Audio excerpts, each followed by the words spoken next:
This is GPUs in the OSPool. And what this training is, it's really kind of a combination of a bunch of material that we have.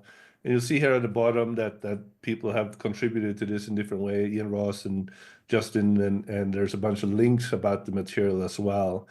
The way this is set up is that I'm going to be talking about a couple of examples and how to find and use GPUs in the OSPool. But it's really kind of a teaser in many ways. It's just here's what's possible. Here's some ideas that you can use to get started. It's not really a comprehensive, AI or a GPU guide. It's just a starter kit basically. So the agenda, we're going to talk a little bit about GPUs and just where they came from and how they fit into the OSPool. And we are going to give two examples. One is the more traditional machine learning. It's a classifier example using cats and dogs. And the second example we're going to show is a large language model running on OSPool with something called RAG, Retrieval Augmented Generation. And that's going to be using a book, Alice in Wonderland. So first, what is a GPU? And, I think it depends a little bit on how old you are. But to me, what we see up here in the top corner, that's what I got introduced to GPUs. And it was a way for us to do better computer graphics, hence graphics or graphics processing unit. It was really a way of kind of optimizing the math that came with 3D models and 3D maps and 3D games, right? So the idea is that they built a special coprocessor called the GPU that did that math and that the CPU could then offload all the kind of graphics heavy calculations to. And as time went by, we figured out that, hey, GPUs are actually really good at certain kinds of math, and that's applicable in other domains, not just graphics. So if you just compare these two cars, like the one from 95 and the one from 2020, one of the interesting things to say are if you see the ports on this one, that's where you hooked up your monitor, right? So that actually had connections to your screen. The ones that we use today for science, they're not even though we still call them a GPU, they don't even have a hookup anymore, right? They don't even connect to a display. So we still keep the GPU name, but really today they are kind of coprocessors that are really good at certain math. There are companies that have tried different other names. So Google has their own tensor units and maybe AWS. I mean, there are different names for this, but GPU is a kind of generic name still. And it's it's a while ago, but it's not so long ago as we think, right? So there's really this kind of carryover from the graphics community to the scientific community, early 2000s. So in 2003 is when we first start thinking about this. We still use the graphics libraries like OpenGL to do the science. And it wasn't until like 2009 where people are like, okay, this is really, really a good fit, and we're going to start doing special libraries and special tooling for these kind of computations. Now, the math that I'm talking about is really matrix multiplication, and this comes from the graphics community, where certain types of rendering, they needed quick matrix multiplication, and that's what the CPUs became really good at. The kind of stuff we're talking about here, obviously a normal CPU can do matrix multiplication as well, but it's just not as efficient, right? Like it's just not as optimized as the GPUs are. And we'll see a few examples of this here in a second. All right. So in the OSPool, we have GPUs. These GPUs are contributed like all the other resources. And the side effect of that, one of the side effects of that is that there's a big mix of different type of GPUs. So you will see here is here's a few of the ones you might find, and there's some called GeForce. This is actually a gaming GPU. So this is the one that still has ports. It still has, you could actually hook it up to a monitor. And then there are some dedicated compute GPUs as well. The easiest way to think about these are with the capability. So capabilities is something, you can think about this kind of a generation of GPU. So the higher the capability is, it's a newer GPU, has more, some features that maybe the previous generation did not have. When we think about using GPUs in OSPool, it's really good to kind of think about, okay, what capability do I need? Some libraries are very explicit about this. They will if you try to run it on an older GPU, it will just error out and it will tell you what capability that you need. But that's really the main thing that we want you to match on. We don't really want you to match on the names, because it's just a lot and there's a variations of these, and you just, it's better to just match on the lowest capability that you can find that you need, and then go from there. It's also good to think about that, GPUs is a more scarce resource than CPUs are. So the more flexible you can be in the capability, the more resources you will have available to you. And just something to keep in mind, right? Like, if you always want the newest one, like the A40 in this case, right, or the 390, you're just throwing away all these other resources that are, very good. It's not as good as the A40, but it's still a GPU that has decent capabilities. So think about that when you write your jobs. One way of seeing what's currently in the pool is with this command here, and I'll paste it in the chat just so we have it. This one is it's running the control status command, right? So it's running control status, show me all the GPUs, show me make a table of GPU's device name, global memory, capability, and then sort and count them, right? So this is just a list that was earlier this morning. It changes all the time, so don't be too hung up on this specific list. But you will see a little bit of what the makeup is, and then there are some really impressive. I mean, for example, there's almost 150 A10s, which is really really nice. A100s, V100s. These are some nice GPUs that you can get a lot of computation from. Running jobs on these GPUs is actually really easy, right? We are using the standard Condor matchmaking, and it turns out that there is request GPUs. So we can just say request GPUs equal to 1 or 2 or something like that, but request GPUs. Optionally, we can also set a minimal capability. There are a few more attributes that you can use, and they are listed here in our documentation. But for 95% of the cases, this is all you need to do. Specify GPU, tell us what the lowest kind of GPU capability that you need. So let's do an example. So this is the first part here. This is the machine learning. We're going to step through a classifier, how to build a classifier for cats and dogs. And this is a kind of standard, not standard, I should say, but it's a common example that you can find even outside the OSPool. It comes from a competition, a Kaggle competition that provides the data sets and so on. But this is something that we have modified for the OSPool, but you can also find it for using it outside of the OSPool. The background here is neural networks. Neural networks is an idea that's older than computers, right? This is philosophers that came up with this, in the 1800s. And the idea here is that we're thinking about how does our brain work? How does neurons in our brain work? And so we can build what we think a model of that would be.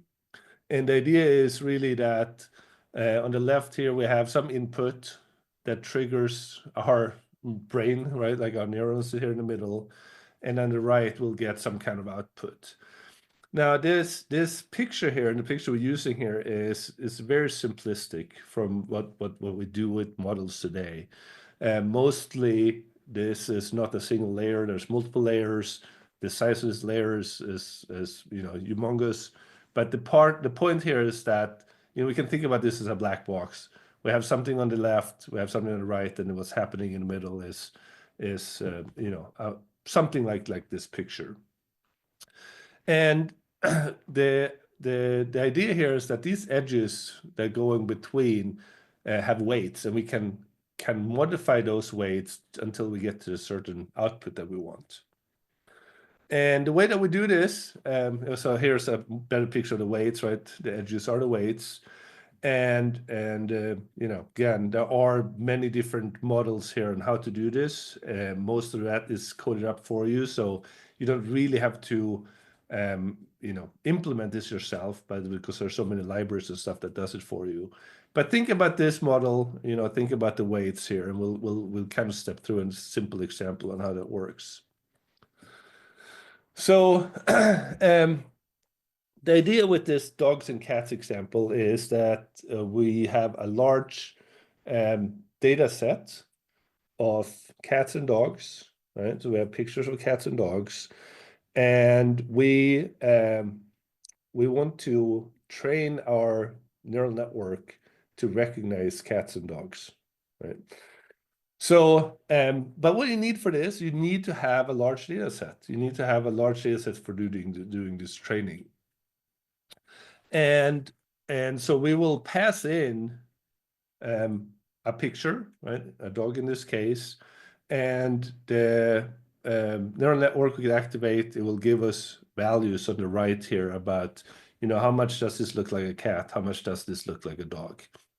And during this training, we can correct this, right? We can say, no, this is actually a dog.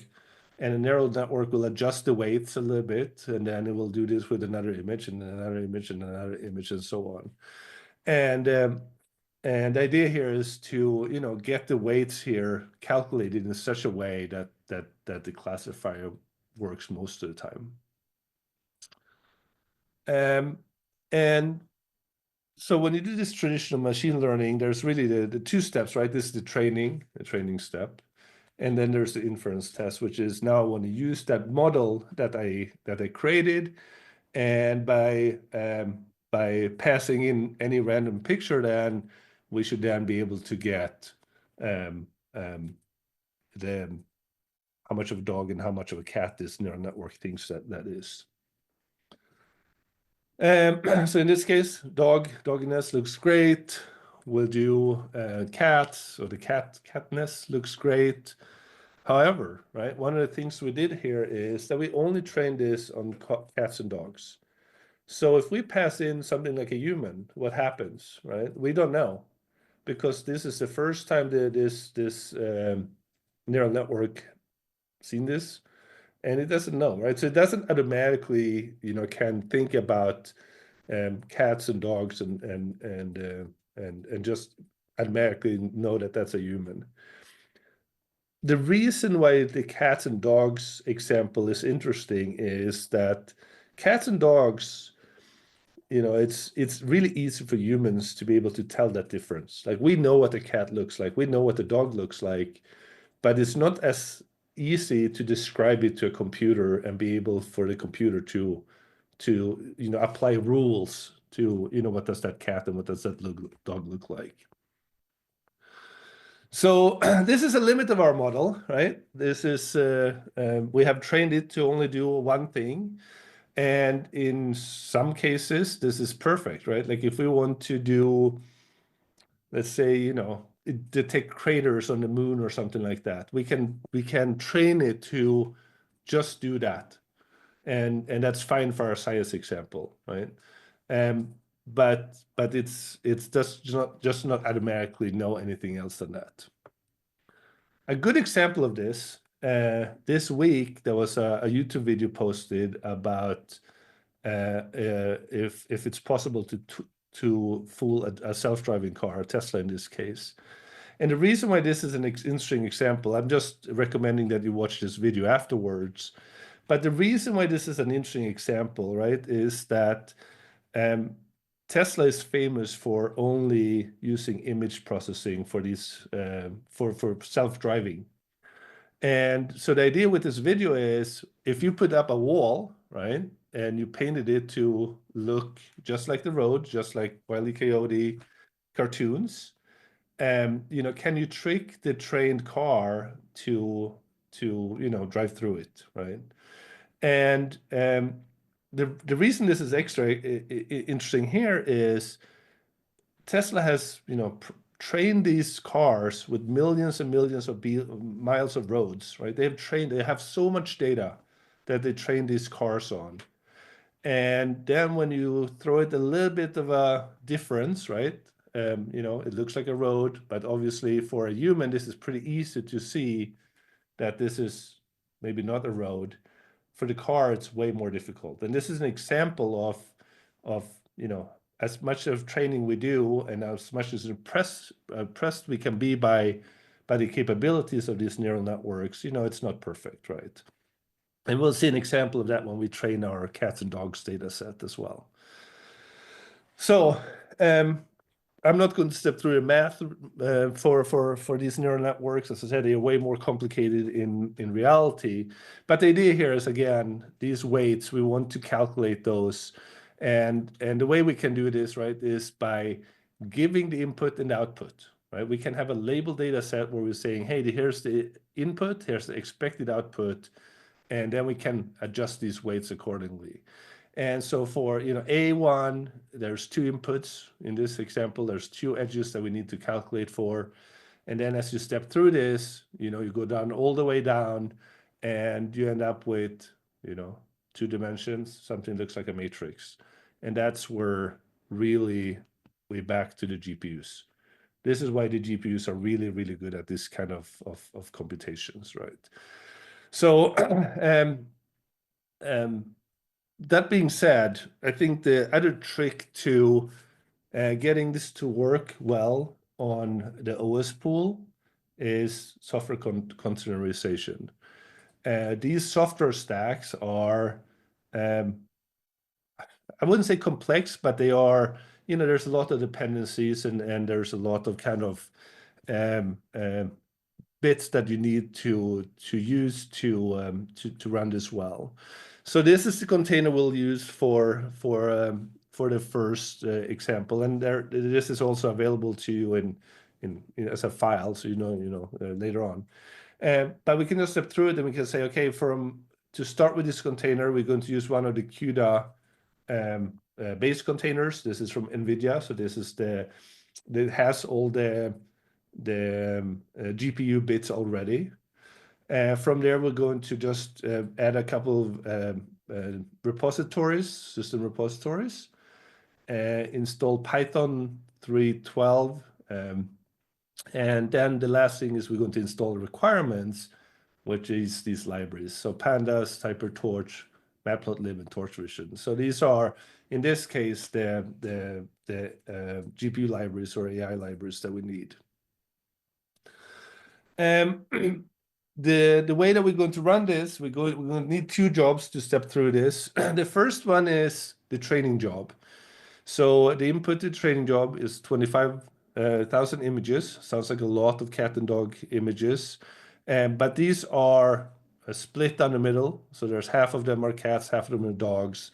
And that's where we get these labels from, right? So we can say for dogs, the label is 1. For all the cats, the labels are 0.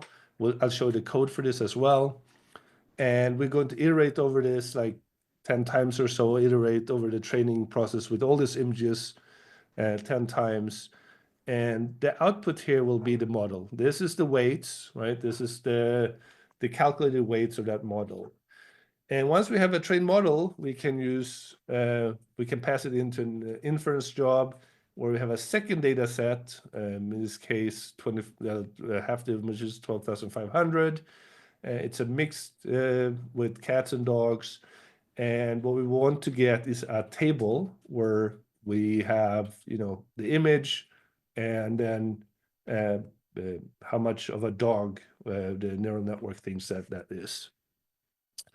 So let's do that. Let's step through this by hand. Okay, so first I'm going to copy this into the chat. So this is how to get the examples. And this should work on any of our access points. We will, and here's where, raising your hand, asking questions, making me to stop, all that stuff is important, right? Yes, the presentation, the slides. I will give the slides right now, but it will also be on the website. Copy link. Here are the slides. And I'm on slide 26 if you want to copy and paste things.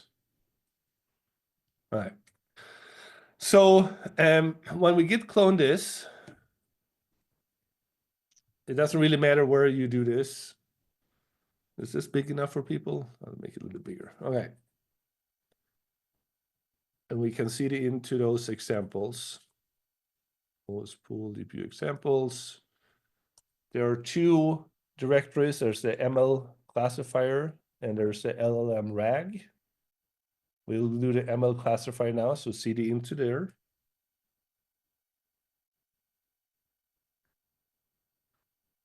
And we'll see in here, we'll find the two jobs. We have the training job and training shell wrapper. And we have an inference job and an inference shell wrapper. So if we look at the training job first, we're going to be instead. It doesn't really matter. What we'll see is first that we're using a container, right? This is the container that we just looked at for the definition of. So it's pre-built for you. But if you want to rebuild it later, the definition is in the container directory. So everything that you need is actually in here. But we'll use this existing one for now. And we want to run the train.shell script. We want to have the input files is the train.zip. This is the dog's cats, and I can show you what that looks like. So I just downloaded it and opened this up, the zip file here. So this is all the files in here, all the 25,000. You will see how they are they're named with the type first, right? So this is a cat, cat, cat, cat, cat. If you scroll down halfway down, we'll start seeing dog, dog, dog, dog, dog, dog, dog. So this is a big data set, and you need a big data set for this training to work well. Okay, so we get all the training data, and there will be some output, which will be the model. And here's where we request our GPU, right? So we could also run this on CPU only, right? It's just going to be way, way, way slower. But that's something to maybe try later. So this is the job. If we look in the training.shell file, we'll see this is just a simple shell wrapper to unzip the training data and then run the train.py. Train.py it's in the container already. So so we're looking at, if you look in container app, and there's train.py. All right, if you look at that file, so this is using the PyTorch. There is a link to, if you want to read about all the details here. But I want to point out a few things. So first, this loop here, right? I said we're going to make the job loop a couple of times, 10 times, to improve the data set, the training, and we'll see that in the output in a second here. but this really says, hey, run the trainer 10 times. The other thing I want to show you is in the loader, where we load the data set, for when we load these images, we create the label from the file name, right? So if the file name has cat in it, it's a 0. If it's, otherwise it's a dog, and we set the label to 1. Having these labeled data sets, you don't have to do it by file here, and it doesn't have to be an image. So I will show you one more example before we run this. Let me see. So this data set comes from this Kaggle competition, where I basically do AI training and inference competitions. There's another one that's really famous, which is the Titanic data set. And there's many of them that are famous, but this is another one that's interesting. And what's interesting about this is that it's not images, right? Here we have a table of data that we're giving. So the left side of our neural network is not an image, but columns in the data. And the labels is, it's really morbid, but it's, did the passenger survive or pass away from Titanic sinking? So the point here is that, we're using the cats and dogs, we're using images, and we get the score on the right. But you can apply this to other things, right? So, and that's where this code comes from. In this case, we're reading in images, but you can actually read other data things into the left side as well. So let's run this job. So let's run the training job. That's just a conjure submit train.sub. And that will take a few moments. While that's running, any questions up until this point? The slide, there's a requirements file, right? So you can just do apptainer build here in this container and use it. Now, at some point I said it wasn't cat and dog specific. Well, we did build in our codes into that container. So I guess that part is cat and dog specific. That's an option. You could send that with the job. You don't have to bake that into a container if you don't want to.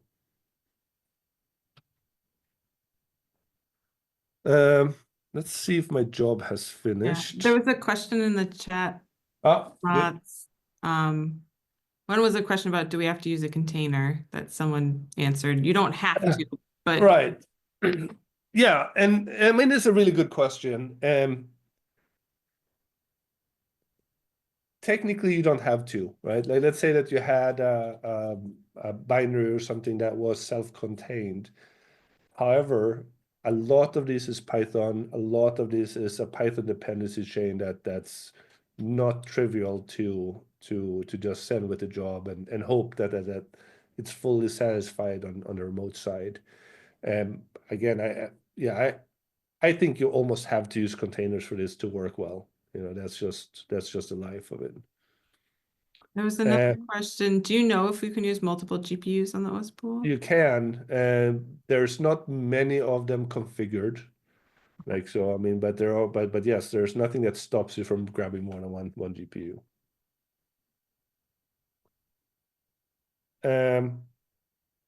I would also say when you do that though, just like OSPool jobs in general, we want you to make sure that you are efficient about your computing, right? If you don't need 2 GPUs, or if you think it's no, like, I mean, the point is, don't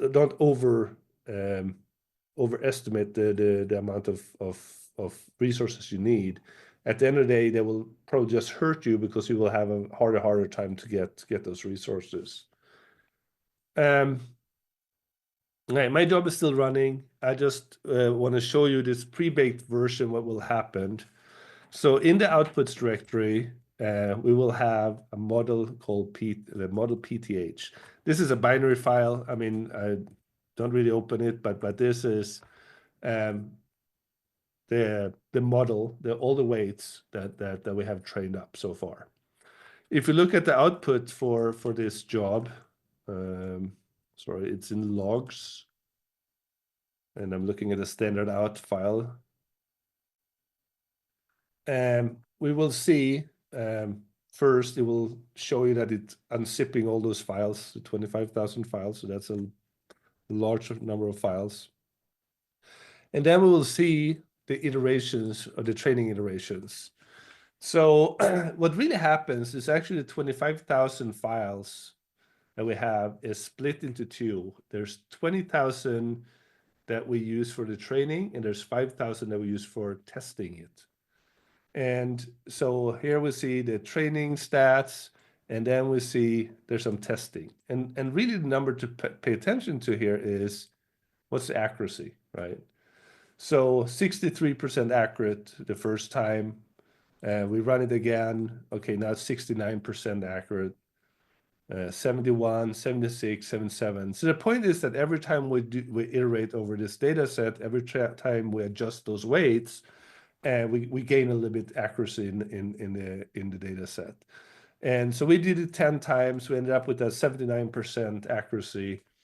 And you can obviously, keep on doing this, but at some point, you're going to kind of hit an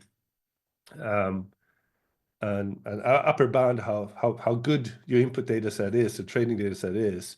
So you'll see here the last three iterations, for example, 79.2, 79.4, 79.7. It's still improving, but it's not very much. So with this data set, this is probably as good as we can do. We choose to do 10 times here. When you do your own data, you can choose to do, a fixed number. You can say, okay, I think this will take 10, 20 times. Or you can also say, I'm going to keep on doing this until this kind of levels off and doesn't improve from iteration to iteration. And how do you do this? I mean, it's going to depend a lot on what kind of data you're training on, how big is the data set, how good are the labels, right? I mean, there's so many factors. So this is really kind of part of the magic that people that do a lot of ML gets good at. They get a feel for this. They know how to kind of get to these numbers and kind of deal with them accordingly. But so in our case, 79% accuracy. So that's pretty good. Let's see if our job has finished. So mine is still running. we are going to run the second job as well, the inference, and that's going to be faster. The training is really the one that takes a lot of time here. And the idea is that once you have your model, obviously you can keep on reusing it over and over again. So training the model, yeah, that's the expensive part. Using it is not so expensive, but we still use GPUs for it. Let's see. I'm going to keep on going with my pre-baked here, and we'll catch up as we go. So once we have the model, so remember in the outputs, we have the model, we can submit our second job, which is the inference job, right? So that's the infer sub. And what that does, if you look at that job, it takes the same container. We use the same container for training and inference in this case. The inputs to this is another zip file. It's again 12,500 images, and we can look at that also in our cats and dogs. So the test data set is smaller, but one of the things you'll see here, right, is that they are not labeled anymore. Like these are just named randomly, like some of the cats, some of the dogs. And the idea here is that we want to run our model across all of these and let the model tell us, does you think that's a dog or a cat or whatever that is. So that's a test tip. We also need that model, right? The model that we trained, that's an input to the inference job. And the output here is a CSV file. So we run that job, and I'm just going to show you the outputs. And it's the same thing as before. It just unzips a bunch of images. And then it says, I'm going to check the dogginess of 12,500 images, and I'm writing it out to this CSV file. Now, if we open that CSV file, this is where we will be able to tell if we did a good job or not, right?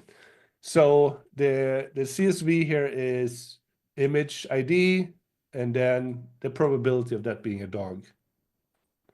So we have some that are really good, right? 95% dog on that one, 0.00% cat. And there's some that we're less sure about. So we can open one that we are less, let's see, this one, 81, for example. Let's open image 81 and see why it has a 59% chance. So I'm going to use my downloaded data set again. And so 81, I'm just going to filter for that. 81. So this is picture 81. So that's obviously a cat, right? Like for for humans, that's obviously a cat. The image is a little bit blurry, we can kind of see why maybe that, but the classifier thinks that's a dog, or that's 59% is a dog. But the point is that it's unsure about it, right? And the nice thing about it is that, yeah, it tells us, am I sure? Am I not sure? So let's go to look at around 5706. 5706. All right. So, okay, cat or dog, obviously a dog, but we can also kind of squint our eyes and see why the classifier is a little bit confused about this image. So overall, that's pretty successful. But this is kind of the workflow that you will have to use for machine learning like this.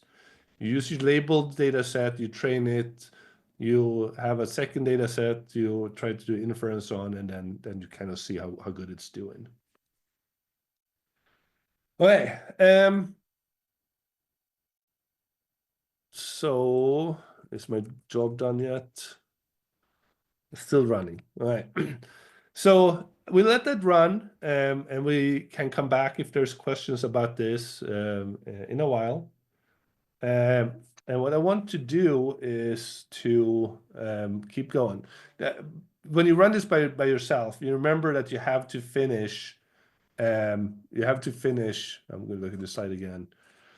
Right? You have to let the training job finish because the model PTH is the input to inference. So you have to do them in this order. Okay? Any other questions on the machine learning part? Because otherwise we'll move on to the large language model. Okay? All right.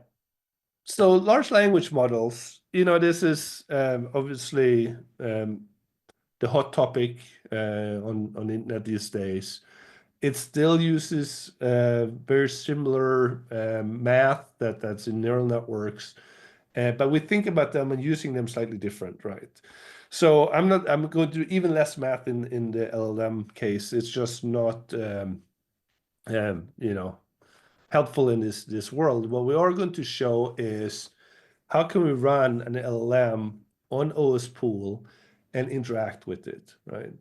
So again, large language models, I'm talking about things like ChatGPT, but I'm talking about running it locally. So we're not going to have our job call out to a service or anything like that. I'm talking about running an open source LLM. And on top of that, we're going to use a method called RAG, which is the retrieval augmented generation. And the idea here is that we'll give extra context to the LLM. The LLM is trained, and what we looked at here, training our machine learning network, which takes 15 minutes or 10 minutes or whatever. The LLMs are trained where it costs like millions of dollars to train these. So training these from scratch is is kind of out of the realm for a lot of academics or even companies. What the good news is that we can use those as a base. So we can take a trained LLM, and we can add our own information on top to that, and then we can ask questions against the LLM with that extra knowledge. And that's what this RAG is, right? Like that, the idea with RAG is we're giving it more context to answers questions better. Part of the RAG method is really to split the data up and kind of provide it in chunks to the LLM. And that's thankfully done by other libraries, and we're going to just see how that's done at the higher level as well. Now, so the point here is that LLM RAG is what you see a lot when companies have chatbots and when you ask questions about documentation and things like that, right? So your bank has taken their documentation, their context, added it to LLM, and that's why it's pretty good at answering those questions. What this slide shows is what happens when you don't use RAG, right? Because the thing is with the LLM is that it has a base knowledge. It knows, like it has been trained on some data, maybe not the exact data that you want to ask questions about. So in this case, this is from another project, but the idea here was that we're going to ask the same question twice. We're going to ask it without RAG and then with RAG. Let me turn on my laser pointer. So the question here is, can you describe the IU Jetstream system and what types of GPU capabilities that system has? So this is a open access resource at Indiana University. And the point is that when we ask that question without RAG, the LLM gives an answer, right? So it says, oh, here are the flavors. Here are the types of virtual machine GPU virtual machines that you can get. And it turns out that that's wrong, right? This part here was made up by the LLM. And this is what we hear a lot in the news about how large language models are hallucinating, or they're giving you answers and they are incorrect. We hear people, we have lawyers use it in the law system where they, the LLM references cases that doesn't exist, things like that. The problem with this is not that it happens, but a big problem is that the LLM does this with confidence, right? It answers this question and says, sure, here you are. I'm like, like it doesn't even put like a little modifier on it saying, here, I think this is it. No, it just answers with full confidence saying these are the flavors. Now with RAG, it gives us this answer here, G3 small, G3 medium, G3 large. So this is correct, right? So with the RAG that context provided, the LLM does so much better. And that's what we keep on, that what we'll show in our example as well. So the example that we're going to use is, it's based on a LLM called Mistral. This is one of the open source LLMs, free to use, free to download.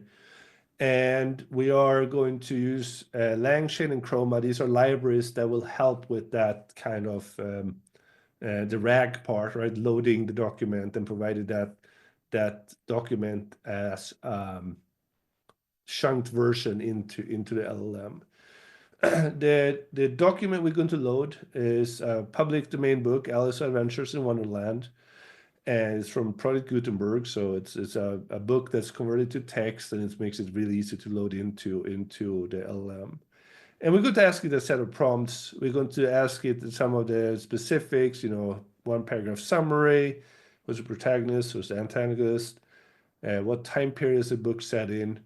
And then the last question, we're going to ask it to compare this to a book that we have not loaded into RAG, right? Remember, this model has a general knowledge, so it knows about Dracula, but it knows more about Alice Adventures in Wonderland because that's the context that we gave it. But it still can answer questions like that. So that's one of the things that we want to kind of explore.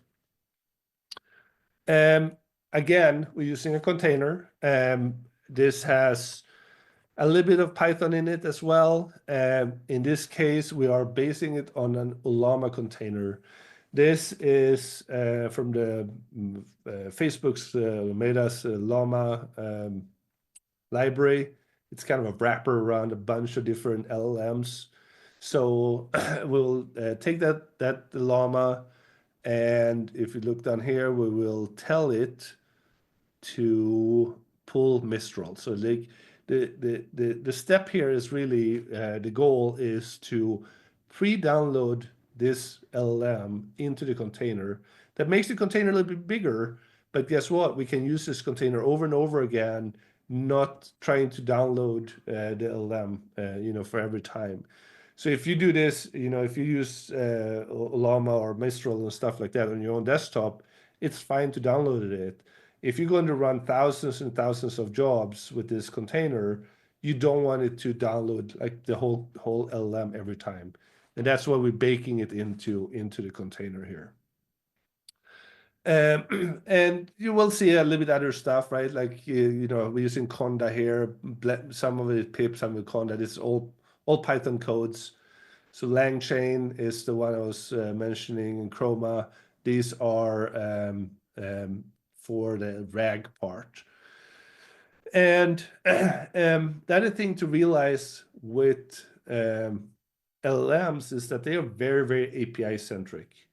So the way that we run this is really we start up the server, and then we use API calls with it. And you will see that in our little wrapper in a second here. So let's run this example. Okay, we'll move back here. And before we do that, any last any last questions about the ML classifier? Did people's jobs run? Nobody had problems with that? Go ahead, Rudy. I just had a quick question on like the order of operations. So if the files are copied from like the OSPool kind of server to whatever kind of research institution they're going to, Right. is there a way to get logging kind of as you're training each epoch? Is there like feedback that you can expect from that, or is that just the logs come back at the very end and you get that feedback? So one thing you could do here, right, is you could say, I want to, have a human in the loop here and validate or check each epoch. I want to do an epoch, I want to look at the results, and then I will decide if I want to do another one or not. And that's certainly doable. You just have to do multiple jobs, right? So you do a job, then data comes back, you look at that, and you submit another job. And this is, I'm not sure if we have a public example of this, but it's definitely something you can do, for example, in Dagman, where you can chain a bunch of jobs together and they will just, keep on going until it meets some final condition. It's also important, depending on how big and how long time this takes, right? It could take that each epoch is so long that you can only run one at a time on the OSPool, like it takes it 20 hours or whatever, and then you have to start another job because just a long run time. So it's definitely doable. Like there's state that's stored between each epoch, and you can just start from that again. So that's definitely doable. I mean, I think this is a medium-sized data set, I would say, right? And it doesn't take more than 10, 15 minutes to train it. So this is a pretty good example of the power. What you can do, right? You could try to run it on CPU only and see how long time it takes. And that's doable because of these libraries. They will grab whatever they can. So right. So the question in the chat, which use case is better for HTC systems? Inferring each image or 1,000 million images together? I mean, it depends on what you're going to use with those images. You know, if there's like a service or something that you need to serve each one back to user, yeah, you want to have a quicker turnaround time. But remember that the Condor job shouldn't be too short, right? Having Condor jobs that are just like less than a second long is not helpful. So because you have to schedule a job and grab the GPU and wait for the GPU and all that stuff. So doing some kind of clustering here, if you can, is definitely helpful. Does that answer your question? All right. Other questions about the ML stuff? All right. Let's run the LLM. So that is in that directory called LLM rag. Actually, let me clear this. I'll show you again. So in the stuff that we downloaded, the Git repo that they cloned, there's an LLM rag directory. In there, we'll find a submit file. We'll find some Python code. There's a wrapper again, bunch of prompts. The container is there. If you need to rebuild this container, you can look in there and it will be a definition file, right? So that's the one that we had on the slide to build a container with the Mistral built in. The prompts is just a text file of the questions that we want to pass into the LLM. And you can add to this or change this. This is loaded as part of your job. But those again are the set of questions that we had on the slide. A little bit about the book in the context. Note, like one thing to note about these questions, right, is that I'm not even telling it what book I'm asking about. Right? That's just the context. I'm not even mentioning Alice in Wonderland here. It's just assumed from the context that I've given the LLM. But when I then say, hey, compare whatever the context I've given you to Dracula, obviously I have to be more specific. If we look at we can look at the wrapper first quickly. I mentioned that, the way that these work is that we have to start the LLM and then use the API to talk to it. So that's why we have this wrapper. This is where we start the LLM, and then we want to run our code. And if you look at that code, so it imports a bunch of stuff from LangChain, right? This is the model and the actual RAG stuff. It has some helper functions. We'll create an object with Mistral. It will run a local host on some port, and we'll give it a generic prompt here. Is really just helping it to get a better job of answering. So we're telling it you're an expert book summarizer. You're answering questions about the content in the book. Only use the following context to answer the questions. And these are kind of tricks to make sure that the LLM doesn't start going off topic, really. This is just like, hey, I'm going to limit this to the context. We're going to ask it first a question about what LLM it is. And then after that, we will load the file.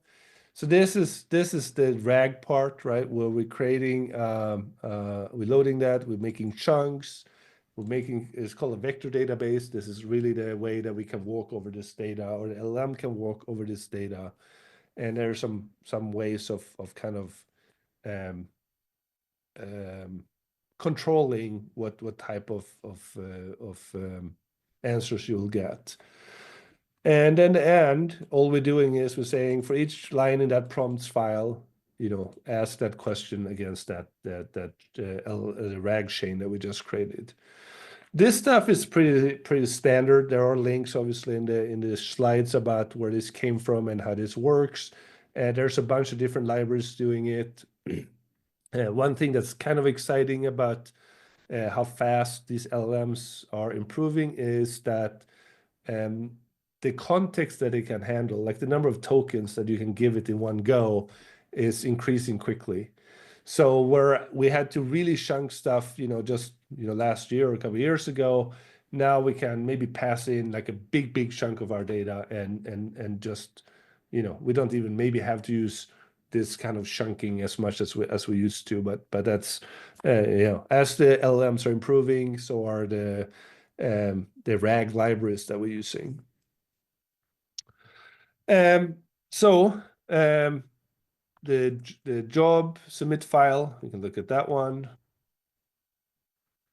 In this case, we're asking for GPUs again. We have the pre-built Singularity image, but again, that's just the one that using the definition that's in that container. So if you need to rebuild it, you can. We are using a minimum capability here. I don't know exactly how we came up with that number, but for some reason we're saying, hey, only run on 7 and above. There's some input files. There's the ragpy, that's the code that we just looked at.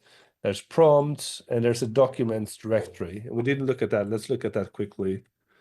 So in docs, we have Alice Adventures in Wonderland. And again, this is from Pearl Gutenberg, and it's a text version of this book, right? So this is a lot of text here. Right, now, that's all we need. So we can submit this, control submit, job submit. And while that's cooking, let's answer some questions. Any questions about the LLM setup?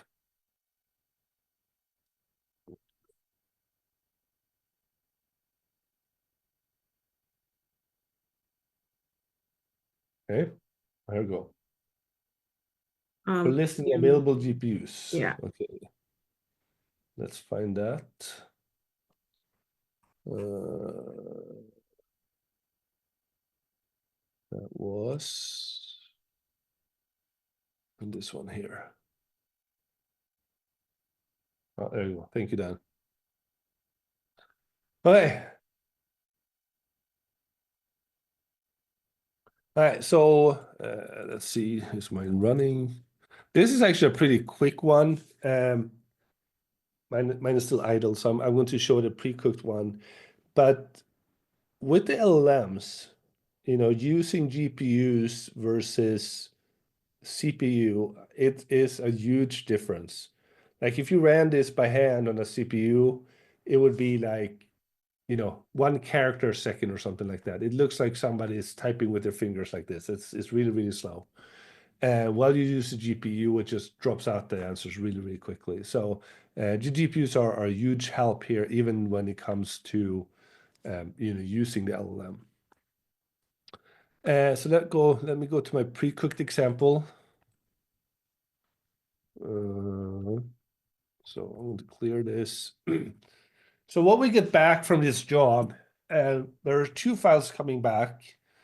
One is the Olama log, and this is really for debugging, but sometimes it can be interesting to look at it.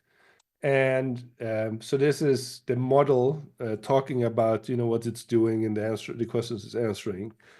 But what I want to show you in here is the GPU stuff. So there's a line here saying looking for compatible GPUs. Oh, I found one. This is a Quad RTX 6000, and I'm going to use that, right? So here we can tell that it's using GPUs. And then it will tell us a little bit about the model. And then at the bottom here, we'll start answering questions. So here we have 1, 2, 3, 4, 5, 6. Happens to be that we're asking it 6 questions, and you can see the kind of the calls here. This is really for debugging, but it could be interesting to look at. And the real output is the answers.txt. So this is a text file where we have the question and answers, right? So in this case, the first question that was built in there that we didn't even have in the prompts, but it just starts off saying, please tell me what kind of LLM you are. And as expected, I'm a Mistral AI LLM. It mentions a little bit what it trained on, right? So open web text, it's talking about different languages, and then a little bit more about the capabilities and stuff like that. But the point is that the fact that it's been trained on the open web, it's seen the books before, right? It's seen Alice in Wonderland, it's seen Dracula, so it knows about those. Write a 1-paragraph summary of the book. Again, now this is what I was saying, that because the RAG, I don't even have to tell it what book am I talking about. That's the context, right? So here I'm just saying, hey, of all the knowledge you have, just give me of this book, and it knows specifically that's Alice in Wonderland that it's talking about. So this is where the RAG stuff is really kind of shining. The answers to these other questions, just as we expect, protagonist Alice. It's saying there isn't a clear-cut antagonist, but it's mentioning a few other characters. It doesn't know exactly when the book was set in, but it's guessing a little bit. And then it compares it to Dracula. And again, this is where I'm saying like that general knowledge that the LM has, it can kind of talk about the context that we gave in the RAG with just general kind of knowledge. But if I really wanted to have a good question to this question, what I really should do is load both Alice in Wonderland and Dracula, and then I would get an even better, even more accurate answer to this question. Okay, I think that's the end of what I want to show. We will just open the table for more questions and more discussion. I can talk a little bit about if you have more questions in the future first. Let's do that slideshow. So, if you need some time to think about this and then our questions come up later, please reach out to us. Easiest is email, support@osghcc.org. That's our ticket system that you probably used already. We do office hours twice a week. That's on Zoom, so just drop in, and there's a page here where it will tell you about the details about when that is and how to connect. We do these trainings once a month. There's a training page. We will upload the slides. We'll upload the video of this. So if you want to come back and then maybe revisit some of the stuff, it's up there. And we also have other kind of related trainings, like how do I build a container and where do I put it and so on. That's also in the training page. And obviously a bunch of guides in the documentation.